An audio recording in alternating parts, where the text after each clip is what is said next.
Recovery Sort Of is a podcast where we discuss recovery topics from the perspective of people living in long-term recovery. This podcast does not intend to represent the views of any particular group, organization, or fellowship. The attitudes expressed are solely the opinion of its contributors. Be advised, there may be strong language or topics of an adult nature.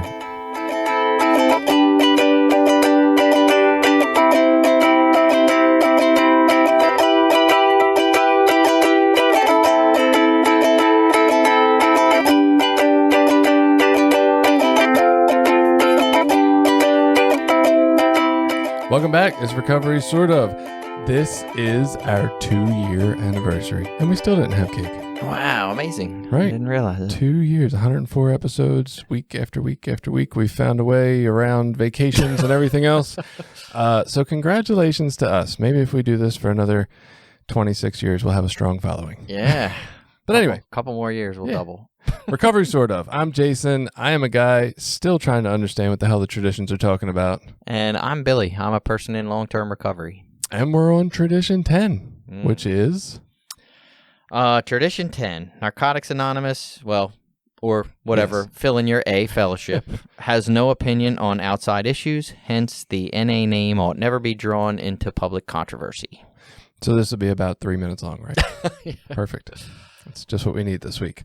So, has no opinion on outside issues. I think that's useful, right? We talk about the things that bring different organizations or companies down. We look at our political climate now and how, you know, the chief executive officers of some companies can take their whole company's stock share down just by sharing their beliefs and their opinions about the way things should go, and the debate about should Coca-Cola be able to have an opinion about, you know, abortion or not, or like, it's what are they sharing on their social media? Right. And I think there's a lot of discrepancies in what we believe, right? On one hand, we're like, you know, people, these companies, these actors and actresses, these important famous people shouldn't have a say, right? They should shut up and act. They should shut up and play football and all that. But at the same time, they have a national stage to share an opinion, and do they have a right to it and a right to do that? But either way, their brand, whether it's an actor, an actress, a company, their brand is affected by what they share, right? You might have people who say, your beliefs don't line up with mine. I don't like that you're all for this particular belief, and now I'm not going to use your product or support you anymore. And I think for the A fellowships, that helps to not have any of those opinions. We don't have to dissuade anyone from coming, right? Nobody has to feel like, oh, I don't know if I want to go there. They believe in that shit over there. Like, there's none of that. We don't, as a fellowship or program, we have zero opinions on anything other than we hope our program helps you, basically, I guess. Right. Our primary purpose, and that we come together to help any addict that's seeking recovery in this way hopefully get it. Yeah. Yeah. So what does the literature have to say about that? So our basic text wasn't overly enlightening. It actually was fairly short and pretty straightforward. It shared a lot about that. We stick to what we know, you know.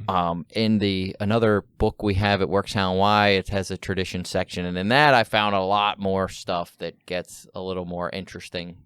Not quite so boring. That was like last month, too. Yeah. It was very much like that. The first part of that comes basically their introduction to what you were just talking about. And it says, Narcotics Anonymous is a society of recovering addicts who help one another stay clean by applying certain spiritual principles. Our primary purpose as groups and as a fellowship is to offer that same help to any addict seeking recovery. Aside from that, NA has no opinion whatsoever. Yeah. I mean, it sounds like it sums it up. Yeah, right. Cool. Right. What else did it say? So then it goes on to say, but there are a great number of addiction-related issues that others might expect a worldwide society of recovering addicts to take a position on. What is NA's opinion, we are sometimes asked, on the addiction treatment industry, on the 12-step fellowship, the legalization of drugs, addiction-related illnesses, and all the rest? Our answer, according to the 10th tradition, is that our groups and our fellowship take no position, pro or con, in any issue except the NA program itself. Right. So basically what it means is, telling people they should go to a treatment center. They need to go to a 28-day program. They need to go to a longer program. Right. They need to go inpatient, outpatient, IOP, whatever fucking court says. You none gotta of that pet shit. horses out back. That's what's Right. really going to get you clean. Right. Whether you should go to a halfway house or not, or whether a 3/4 house is better than, NA doesn't have an opinion on any of that shit. Not good or bad, whether it works, whether you should, whether you shouldn't do it. That makes no difference to the quality or access or opportunity that the program has to offer you. I feel like that ties a lot into not endorsing or lending the NA name to related facilities or outside enterprises. Very similar idea, right? We don't want to taint what we think or who wants to come to see us by what we believe works or doesn't work. Is it really different than that? I feel like the outside issues might go broader than just talking about endorsing or financing, like a treatment center or something like that. But I don't know. I'm trying to think of something that doesn't have to do with treatment centers or should drugs be legalized that we would actually have some sort of opinion about. But I guess we don't. We don't really say that other programs or methods of being clean don't work. It's just not our way. Right, or even things like harm reduction. You know what I mean? Like there's a big movement for harm reduction and needle exchange or needle programs and, fentanyl test strips and giving, aid to sex workers who are involved in addiction. Like the program of Narcotics Anonymous doesn't have an opinion whether that's good or bad. Its individual members might have opinions, but the program itself doesn't care about those things. And that's definitely something not to be mistaken about. This is that the program itself, correct, does not have an opinion. That Right. does not mean that every motherfucking member doesn't have an opinion about it, because they do. And that does actually comes up a little bit later in some of this. But right, that you can be a member of Narcotics Anonymous. If you're an addict and you're here seeking recovery through, then you are welcome and you have every opportunity that everyone else has.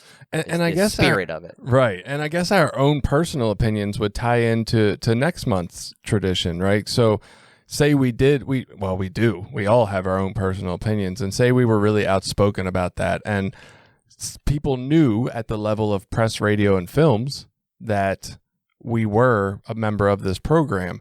Our personal opinions could come across as the opinions of the program, right? It could be mistaken. And so both of those tie in together. Well, we keep the fact that we're in this specific program quiet, so that way we're allowed to share our opinions and it doesn't taint this specific program. Right. And I've learned for myself anyway that that's how spiritual principles sort of work. Like they work together with each other. None of them works in a vacuum by itself. Like they complement and build off each other. And that old idea that honesty alone can turn into almost brutal honesty or abuse if I'm just slamming you in the face with some truth with no compassion or love or empathy behind it. It doesn't feel very good. Well, yeah. And if you think okay, if I was just open-minded and nothing else, well, now I might start believing all kinds of random crazy shit that people are telling me, or try to believe too many different ways to do something and not be able to focus on one. And so it's I need these other principles to tie in with that of maybe steadfastness or consistency. So I can be open-minded, but I don't have to, start practicing some belief that really isn't necessarily mine in my backyard just because I heard it somewhere. Right. That's interesting. So spiritual principles don't work alone. Is that a hard rule? Can we I say don't that? think it's a hard rule, but I think in general, in like our rules, literature, Billy. there is somewhere in there where it says spiritual principles are never in conflict. That, that's something that it says. Ooh, we might have to argue that one. In our literature, I have to find a conflict between them now. Right. So again, I can be honest, but if I'm being loving, caring, and compassionate with my honesty, versus brutal honesty, that's an easy one to kind of see. And I think this goes back to when we were talking about enabling. I think that's where that enabling idea comes in. It's if I'm just helping someone to get high for the sake of helping them to get high, I don't know that that's in and of itself is a good thing. Right. But if I'm trying to like love someone and help them, and I'm applying some of these other principles of discernment of like, well, no, I'm not going to, put you in danger. That's you got to try to balance those things out for yourself. But just saying, well, I love you, so I'm going to do whatever you need me to do to get high, that there's a, you got to balance that out. Well, and from the other side of that a little bit, I think, if I heard you correctly, thinking back to the enabling episode, it's like, I don't think our goal is to say it's about not enabling or enabling, right? It's not, right. I don't think we want to come into it like, oh, am I enabling or am I not enabling? Which side of this fence do I stand on? It's more just about like, what does this situation call for? What's good for me? What best can I do to assist the other party? And let me go from there. It's not just like this idea of like, oh, well, I need to be totally about their comfort or I need to be totally about tough love. Like neither of those is probably right. Right. I need to be somewhere in that, what Buddhism would say, the middle path of like, well, let me do what's right for me and hopefully some things that are right for you, and hopefully that works. Right. So now here's where we start getting into, we'll venture into the little more controversial sides of this, because believe it or not, there are, a little bit more controversial sides of this, and this will be a little more fun for some people. So it says, however, even in explaining our own program in public, we may find ourselves treading on controversial ground. NA's views on total abstinence, on the possibility of recovery in society without long-term institutionalization, on the disease concept of addiction, even our broad view on spirituality are not met with universal acceptance. Correct. So, NA does take opinion stance on some of these subjects, and that's wrong to say. They don't have an opinion on it. So let's take the method. The one where it comes up is, the drug replacement therapy. I think now there's a new name for it now, isn't it? Is it? It's not medicated assisted treatment anymore. But when it comes to like that specifically, like NA doesn't have an opinion on whether you should or shouldn't do that, whether it's good or bad, whether it works or doesn't work. Like it doesn't have an opinion on that. What Narcotics Anonymous opinion is that we read in our literature is that our program is a program of, we don't treat addiction with a drug, basically. But that's weird, right? So, I get it. We don't take a stance. We can say, we don't officially say that our way is right or that this way is better than another. But really, the whole concept of actions speak louder than words, right? By us saying this is our program and this is the way we work it, we really are having an opinion about the way we think works. Whether we want to say it's our opinion, whether we want to say it's the right way, if we thought it was the wrong way, we wouldn't do it.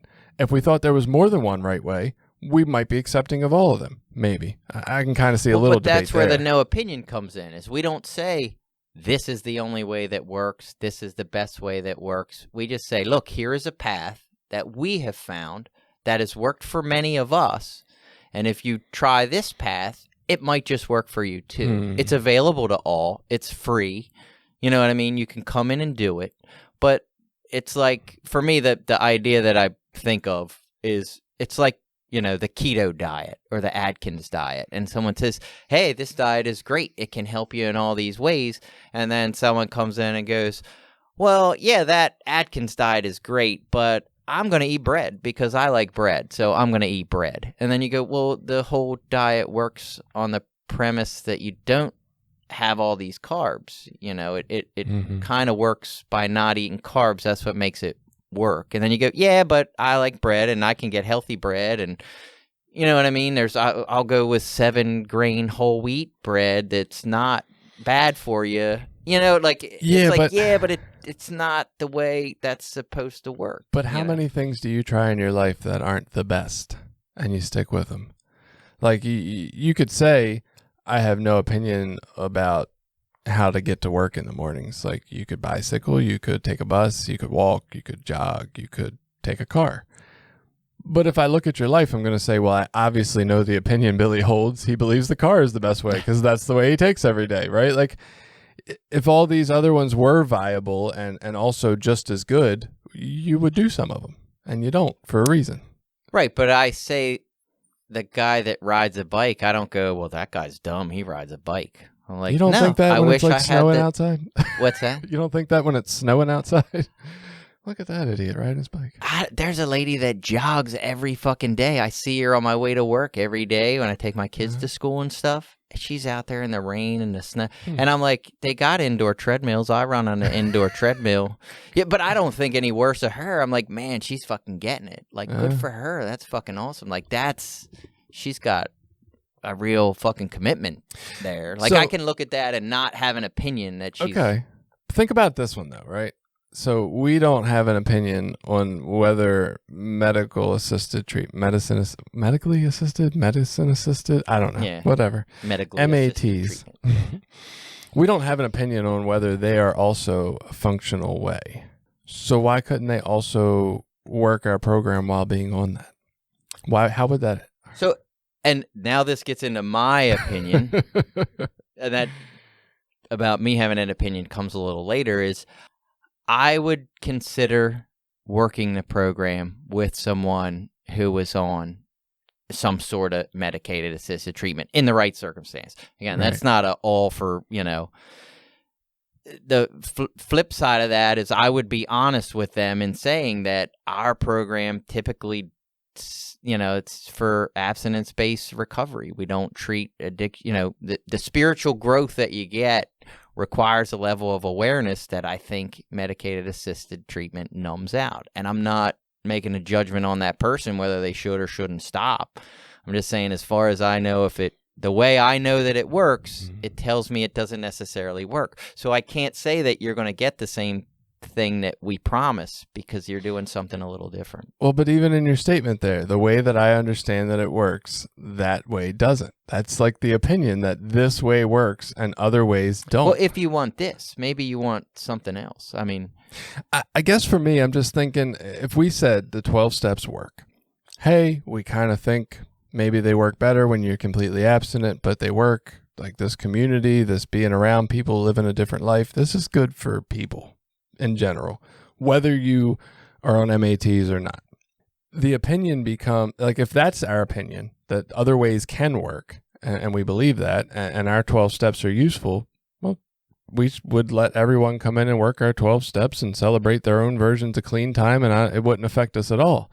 But we don't, because our opinion is that this is the way that works, and we're not so sure if those ways do or not. See, and I think that's that's, in my understanding, that's a little bit twisted. We don't have an opinion that this is the only way that works. We say, look, this is what we're doing and what we're about.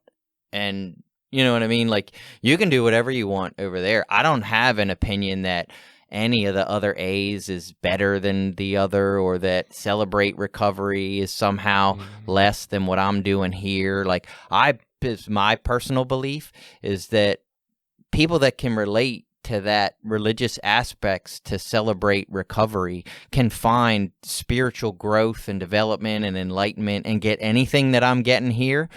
You can get there if you have a connection to Jesus and you're a Christian. Like, I don't think that, well, they're really missing something, or there's something less there or more here, or there's more there and less here. Like, just my personal opinion is, no, that's just a different path to the same goal. They've just found a way that works for them that's in alignment with their values and beliefs and spiritual structure, and they get the support that they need. And the reason it works the way that it works is because they have these shared values and beliefs. And that, to me, is beautiful. Like, that's a great thing. I'm glad they're over there doing that.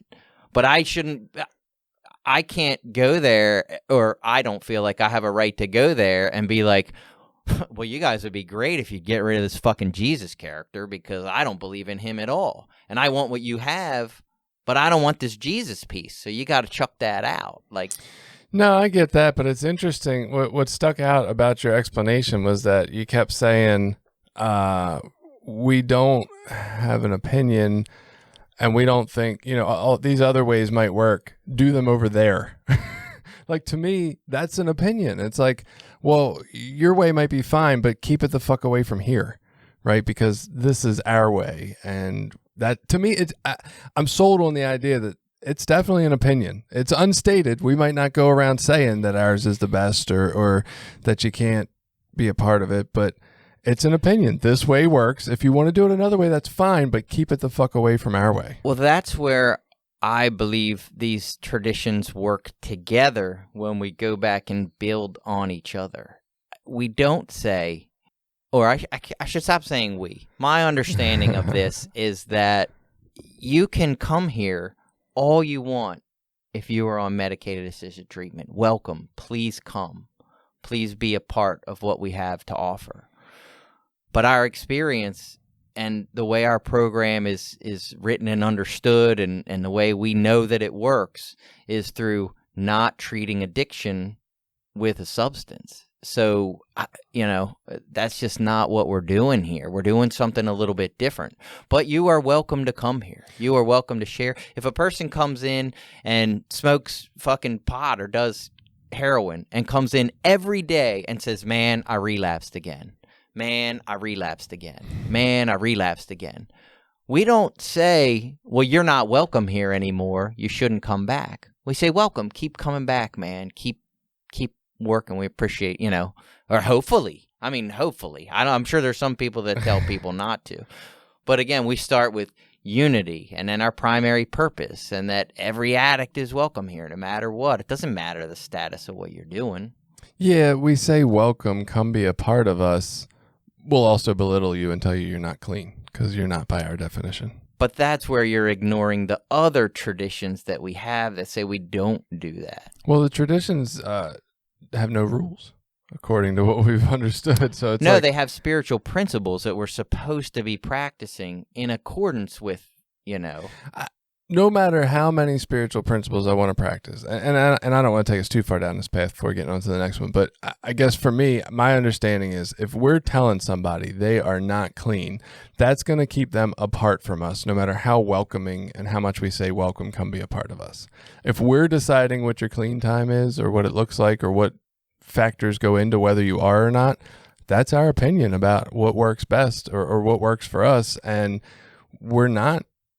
It's an unstated opinion. I get it's not really an outside issue. It's kind of an inside issue, but we've taken a stance on it with that memo about drugs used in replacement to treat drug addiction from the way we explained it, even though I don't think it makes a whole lot of sense looking at it a little more technically, but that's where we went with it. And so those people who come in, welcome, be a part of, but we're also gonna not let you practice these things that you believe in.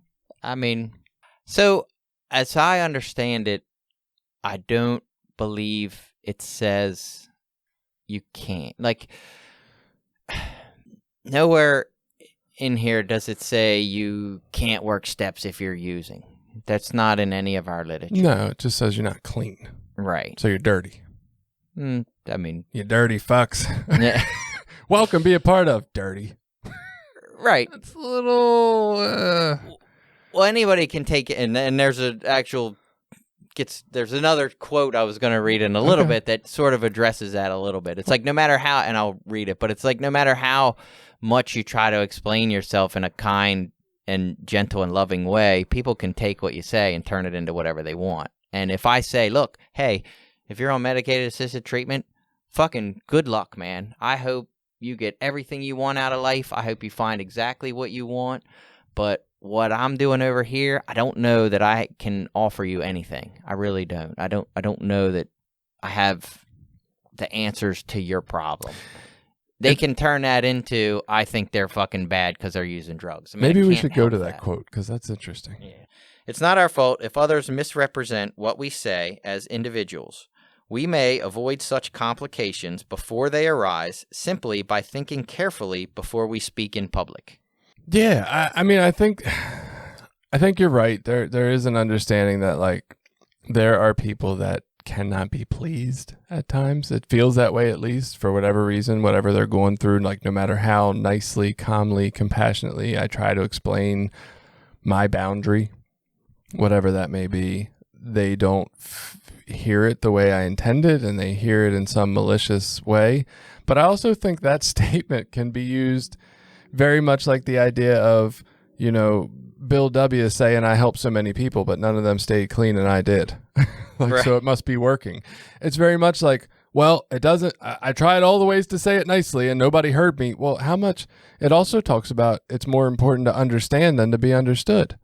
So maybe we shouldn't run around saying some people are always going to take this the wrong way, and fuck it, that means we get to do what we want and they're just going to take it the wrong way. Maybe we need to work more on hearing their side out instead of worrying about our side. And again, that's where we need to try to balance out these spiritual principles and make sure they're working in alignment with each other. If we start using spiritual principles, I mean, you can always take spiritual principles and use them to justify all kinds of stuff, you know, misbehavior and selfish acts by saying they're spiritual. That doesn't make them spiritual just because you can use that excuse. But I also think to other, you know, AA, for example, like they say we deal with alcohol. We don't really deal with drugs. And they're struggling with their own. It sounded like I'm not in that fellowship, so I hate to speak out of line. But when we spoke to Lewis and talked about some things with AA, he expressed their internal controversy with having members come that were addicts, you know, and talking about addiction and how some older members didn't like it and had told them they weren't supposed to, and how they're sort of going and I'm going to say starting their own meetings where they do talk about it. But, you know, these things, that's the thing is they don't have easy issues. It's not clean cut, and it is, I hate to use the word a little messy, but it is a little messy, you know, and hopefully we can have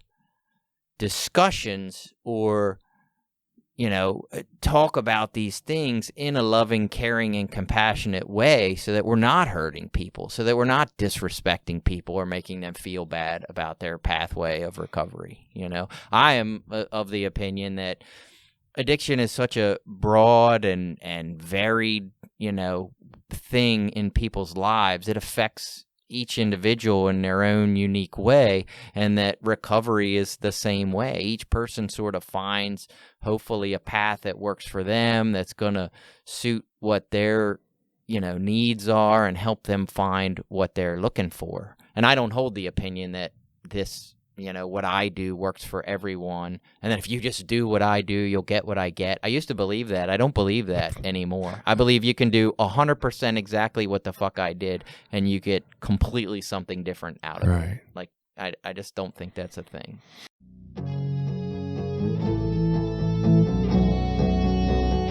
This episode has been brought to you in part by Voices of Hope, Inc., a nonprofit recovery organization made up of people in recovery, family members, and allies. Together, members strive to protect the dignity of those that use drugs and those in recovery by advocating for treatment, harm reduction and support resources, and mentoring. Please visit us at www.voicesofhopemaryland.org and consider donating to our cause.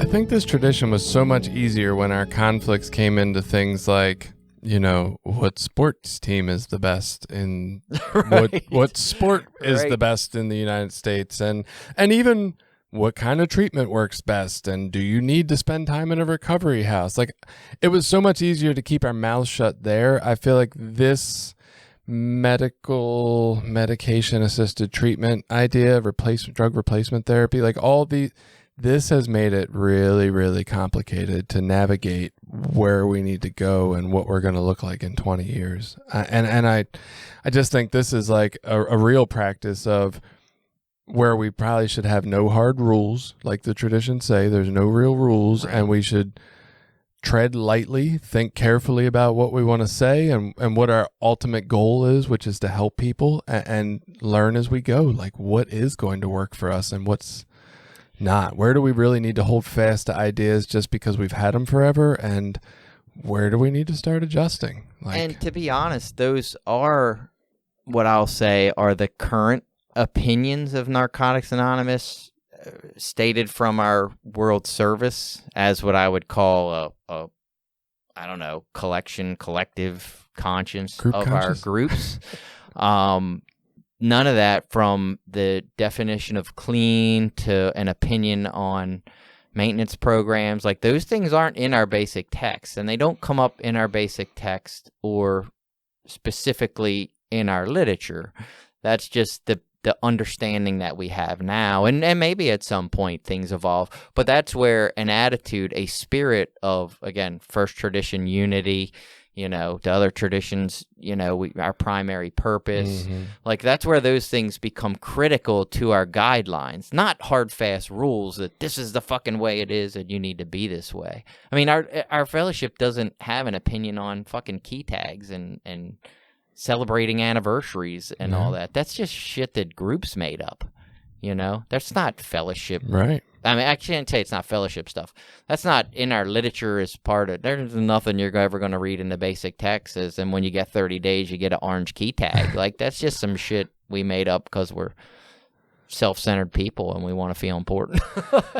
and maybe one rule, this is my personal opinion, that we need to start doing, and I suck at this because I still use the word clean frequently because it's what I grew up with, so to speak, but maybe we need to stop that fucking clean thing because that is referring to other people as dirty, right? Right. And our fellowship does, and I think all of them do, like, evolves and changes over time. And just as, again, Lewis mentioned back on that episode about AA, how they're going through a change. Like, we can go through a change too. We can evolve and grow in our beliefs and understanding of things, and hopefully. So is AA going to become NA and NA is going to become like MATA? Is that what's going to happen? Like AA's total abstinence, and then NA's like, who knows? I mean, that's where a loving God, as He expresses Himself in our group conscience, comes into play. Right. We apply these principles to the best that we can. We try to not hold these hard, fast, beat you down opinions. We try to stay open-minded, willing to learn, willing to grow, practice principles to the best of our abilities, and let that spirit lead us, to where we're going, what we're doing. And I don't know what that means. Maybe that means we support a bunch of people forming a new fellowship, is what happened with us through AA. I mean, back in, the 50s, they didn't evolve their fellowship. They just helped some members, Jimmy Kay and some other members, form a new fellowship. And they were loving and supportive and caring in that endeavor. And now we have what we have today, which is Narcotics Anonymous, with all these meetings and millions of members. It's hard to picture AA if it continues the way it is, which, it's more and more not just alcohol.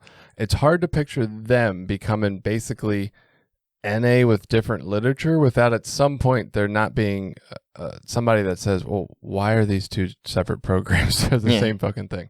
Like, I just can't picture that. So I don't know if we combine or if we do something different. Like, we're like, I don't know. It's just weird. Yeah, it's the autonomy of things. Right. It's the autonomy of life. People just are different. We're just different. And what works for some doesn't work for others, and what, weird opinions or weird connections we make. It's so random almost. What else did the tradition say that was important? Tradition 10 restricts NA as a fellowship from stating opinions on outside issues. However, it places no restrictions on the individual member. In Narcotics Anonymous, we believe strongly in personal freedom. So freedom of speech. Right. So what I take from that is, me as an individual member, if someone comes in that's on a maintenance program and they say, hey, I'm on Suboxone and it doesn't alter my mood or mind, and I want to get a 30-day key tag, that I can tell them, like, hey, I think you're clean. Some other people might not. Some, you may find some conflict. That's an individual's opinion. and that the fellowship as a whole doesn't hold an opinion on that. I mean, that's my understanding of that. That could be complete. I'm sure someone else would argue that we do have an opinion on that, but well, that's there's mine. a pamphlet. I mean, or whatever whatever that thing was, Right. press release. And as an pamphlet. individual member, like I might have a controversial opinion, like, hey, I don't know, I'd be willing to try to work steps with you. I don't know what's going to happen. I can't, I don't fucking promise you anything, but sure, you want to try it? I'm game. What the fuck, I dig it. I'm going to start telling everybody. I'm not going to use the word clean, but I'm like, yeah, you're recovering, buddy. Get your Right. key tag. Maybe we should change the key tag language. And it does give a little bit of an out, and I won't read specific quotes from it, but it does at the end of that go into saying that basically anything that affects your personal recovery is room for discussion in a meeting. That as an individual member, I guess you're free to talk about any of these things, but being aware that when you go in and state these controversial opinions, that you should really be considering that first tradition of unity when you do that. You shouldn't be going in, sort of with this divide and conquer or proving that you're right. You want to come into it with a spirit of unity. Is maybe I can give an opinion that helps bring us together, Right. not push people apart or make people choose sides. See, I always think of that line as justifying, like, if we want to talk about the treatment center we went to and how it affected our life, or we want to talk about the recovery house we live in and how it affects our life. And pet peeve of my own, when people use the disclaimer at the beginning of their share, hey, so I went to treatment and I did a recovery house, but not everybody has to do that. That annoys the piss out of me. I'm like, Right. You're just sharing your experience. You don't have to qualify that it's okay to do that. Like, if it affected your recovery, that's fine. So weirdly enough, I actually thought the opposite now, because I do some H&I work where we go into outside facilities and share meetings. And I thought, man, we need to change when we start every meeting and say, we just need to let you know that this is each member's individual experience. This does not reflect the views of Narcotics Anonymous as a whole, so stories may differ. Yes, Experiences may differ. Like, I now was like, oh my gosh, we need to be giving this disclaimer at every time we go into a facility. Yeah, I feel like everybody says that now, and I'm just like, we get it. Like, nobody's saying because you did it, that's the way it has to go.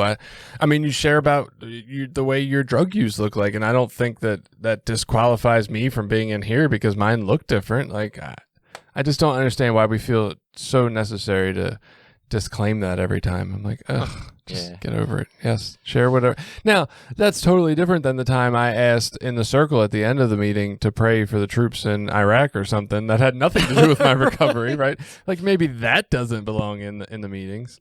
Right. I'm stuck on these key tags. I'm wondering, like, we need to change the language on them. Instead of clean and serene, it needs to say something else, like recovering and happy or recovering and peaceful or something. Like, take clean off of there, right? Right. Like, I know nothing rhymes with recovery, but I've said a bunch. Like, I understand why we do key tags and anniversaries and all that, but I'm not a fan of it. Just in my personal opinion is, like, you could do away with all that shit. It really doesn't matter, because I got out of celebrating this year. I know my predecessors have always sort of talked me into it and said that's what you're supposed to do, and so I do it, but I'm not convinced that it's right. I mean, I feel like nowadays so many people have substantial amounts of time, and that putting these numbers on people, it's almost like you walk in with a different color badge or something and put you into a weird category. I mean, sometimes I walk into meetings and I don't know anyone in the meeting, and I feel as fucking awkward and alone and out of sorts as I felt when I walked in the first time. And it's not that I don't feel like I earned my seat or whatever the fuck you want to say, but I can feel just like I am a brand new person. I am a newcomer in that meeting, in that environment. I know none of those people. I don't know the culture.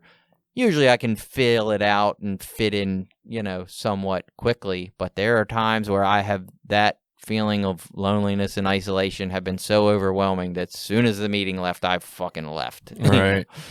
Yeah, I've always told people they had to celebrate. It was a thing, and you got to. It's your responsibility, your duty, blah, blah, blah, blah, blah. And yeah, I was able to grab my key tag at a meeting that wasn't my home group because I happened to be sharing there on my clean date, and almost forgot to grab it. Like that just wasn't even really thinking about it. And then remembered right at the time. I was like, it is September 12th. And then just never mentioned it to the home group, and don't feel pressured, and I feel fine with it.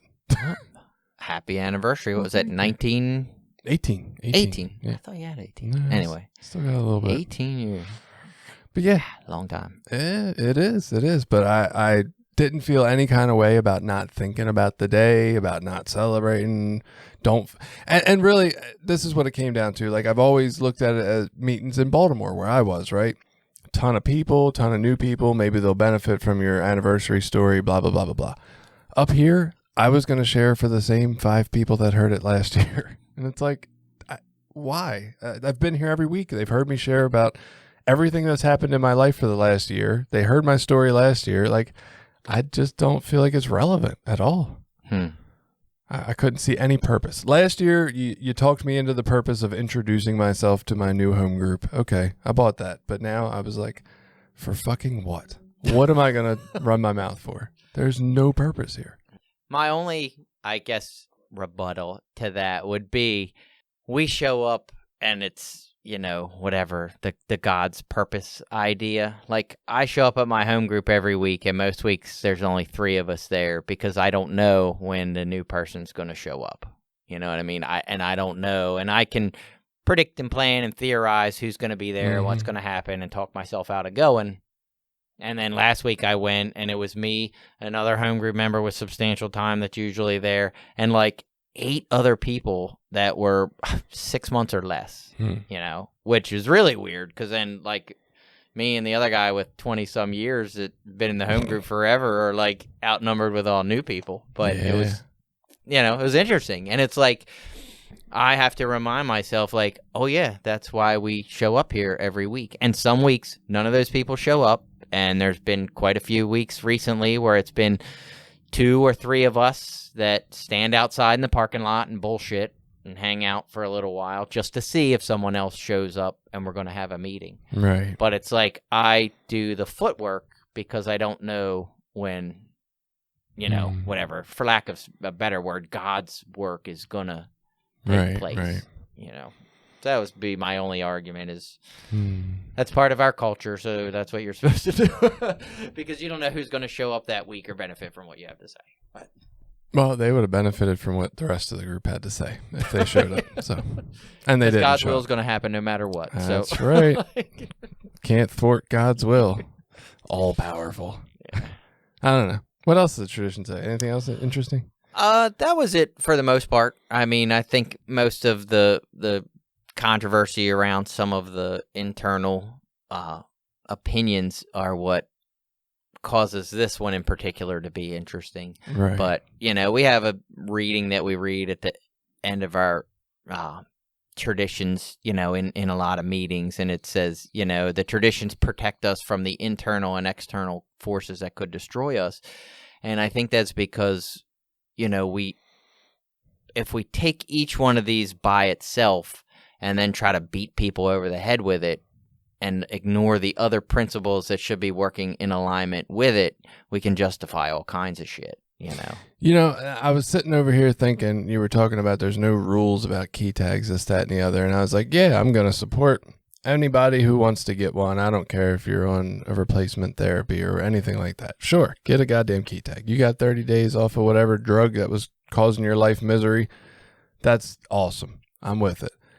And now I'm wondering if maybe I don't need to go the other route because the tags do technically say clean and serene on them, right? So maybe I just need to boycott and stop getting tags myself, right? Like if I want to make the argument that nicotine and caffeine are, disputable about whether they're clean or not, since we're going to dispute whether things are clean or not, maybe I just shouldn't get one. Maybe I don't want to buy into the idea of being clean or anything. I just want to say I'm in recovery and I've been here this many years, but I don't want to subscribe to this clean theory. Like, I don't like it. Right. And we had a meeting. It was quite controversial in this area where we had a meeting that had opened in a methadone clinic. They had wanted to have meetings there, and so we had a Narcotics Anonymous meeting that met in the methadone clinic, and there was some people that definitely thought that there was some conflict of interest, and how are you going to do that, and what about key tags, and there was frequently people on maintenance that were getting key tags, and so a lot of people had a lot of opinions about that, which is where at the time I said, well, my solution would be just don't, and I wasn't in the home group, so my fucking opinion didn't matter anyway. Right. But my opinion, to one of the home group members was, well, just because he was conflicted. He was a home group member there, and people were getting key tags right after they shared about being on maintenance. And he was like, oh, I know that's not right. And according to us, they're not clean. And, he's not wrong. I mean, that's what it says in our literature. And he's in a weird place of how do you manage that as a home group member. He thought it was important that the meeting be there because then they're still getting the message that, an abstinence-based recovery program was available, and that if you didn't want to be on maintenance, you didn't have to be, like those sorts of things.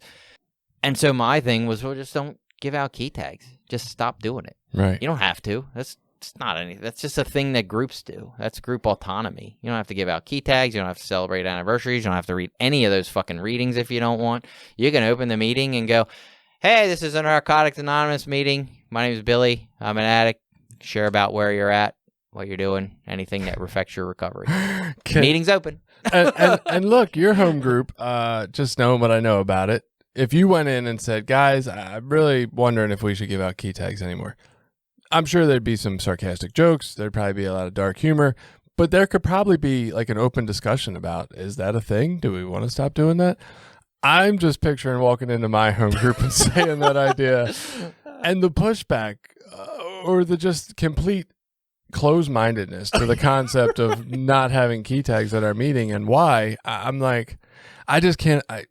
And all my home groups, really. And a lot of times that pushback would have been me. Like, what the fuck are you talking about? Not have key tags here. What do you mean not have an introduction and a prologue before we start our meeting? Gotta read every one of these. Not open it with a prayer? Are you fucking kidding me? And like, it's crazy how quickly we buy into these ideas. And you're right. Like, none of them fucking matter. We could open and be like, hey, I'm an addict named Jason. What do y'all got on your minds? Yeah. Like, that could literally be it. And we could have a meeting. Yeah, I mean, it says we are not interested in what or, how much you used or your connections were, what you have done in the past, only what you want to do about your problem and how we can help. If I ever start another group, we are not going to have key tags. We're not going to have a prologue. We're not going to do readings. We're not going to do announcements. And it's almost, it's almost fun just to do, as I say, as an experiment, but just to let people know, like, hey, this is, like, the spirit behind a lot of these traditions isn't guidelines for rules to lay out, this is the way it needs to be, is actually quite the opposite. It's a way to protect our anonymity, to protect the openness and the freedoms that we're supposed to be able to have here. Hey, man, you're struggling with addiction. You got a fucking drug problem. You want some help? Man, we're here for you. Check this out. Yeah, but I feel like it would be a novelty. Like, everybody would want to come visit that meeting once. Like, oh my God, it's the meeting that doesn't do anything. Nobody want to be a home group member. Nobody would ever come back. Cake. Oh no, we definitely have cake. That'd be every our week. Only rule. Yeah, fucking cake every week. Yeah, whether cake and Starbucks coffee. There you go. Cake and Starbucks. That's the only fucking traditions we follow. Well, we can't have coffee because that's using. So no, but we're not. We don't care about using. We're not talking. We're talking about being in recovery, not clean. Right. Fuck that clean shit. That's awesome. Yeah, we're gonna do that. We're gonna fuck with people. God, now I want to do it just to fuck with people. Well, that's the bad spirit, and that's what I know, but it would be so fun to argue with people when they came in. We don't want to be disunity, and it does say in here, like, it gets after in the works how and why they have the spiritual principles of each tradition, and it says the foundation of this one is unity. The spirit of it is to bring people together. We're not trying to push people out or separate people or make people not feel welcome. Right. The spirit of it is to be like, hey man, it doesn't, like you said, it doesn't matter what treatment center you were in, if you went to treatment, what drug you did, how much you used, none of that shit matters. What matters is you're here today. What do you want to do? How we can help. We are almost done with traditions. There's only 2 more. We're going to muscle through this shit. What are we going to do next year? We're going to do a spiritual principle each month? We could. I was thinking of like picking a spiritual principle out of each step that went with the month and going with that. So like honesty. I think we did honesty, but we could do honesty again in January and then open-mindedness for step 2 in February. Yeah. I don't know. We'll have to come up with Pick something. a new person, come back through the steps again. Oh, yeah. I don't know that there's anybody I want on here every month. I don't know. You got anything else? Maybe an AA person. Ew. Talk about the AA steps. We could do that in one episode. We just talk about it. It'd be all done, 1 through 12. Oh, look, you're recovered. Can't be Lewis or one of those modern AA people. We need an old timer, like 30 years, hardcore AA. Look, in 1 hour, you're totally recovered. We worked all the steps with you. It'd be an interesting episode, actually. We should bring somebody on to work the steps with us in an hour. Like, can we go through all 12 steps in an hour? Huh. That quick? I doubt it. I've actually heard of NA workshops where you can go work the steps, all 12 of them, at a workshop in a day. Huh. That was NA. I bet you they have pizza. All NA workshops They took a have pizza break in the day. Right. So it was like each step like gives you like 20 minutes. Pizza break for an hour, and then the other. I'm going to send everybody there. When they're like, can you sponsor me? I'll be like, just go to the workshop, bro. You're good. You don't need me. Right. I don't know. I guess this is our Not shortest tradition episode that you ever. got to have a fucking Right? sponsor to work steps once a month or whatever. You can. It's informal and implied in nature. We don't have sponsors. That's just made up. It's all made up. The whole fucking world's made up. It's all a joke. Yeah. I don't know. Is this our shortest episode we've ever done? I don't know. How long is it? Like 52 minutes right now, but I probably got to cut like 5 of that out. Oh, yeah. We had a pause. Yeah. That can be our shortest episode. Fuck it. All right. Tradition 10. Go work it and don't have opinions of the fellowship in the world, but feel free to have all the opinions you want, because I sure do. And stay safe.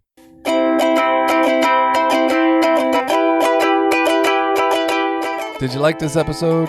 Share it with people you think might get something out of it. Check out the rest of our episodes at recoverysortof.com. Also, while you're there, you can find ways to link up with us on Facebook, Twitter, Instagram, Reddit, YouTube, anything.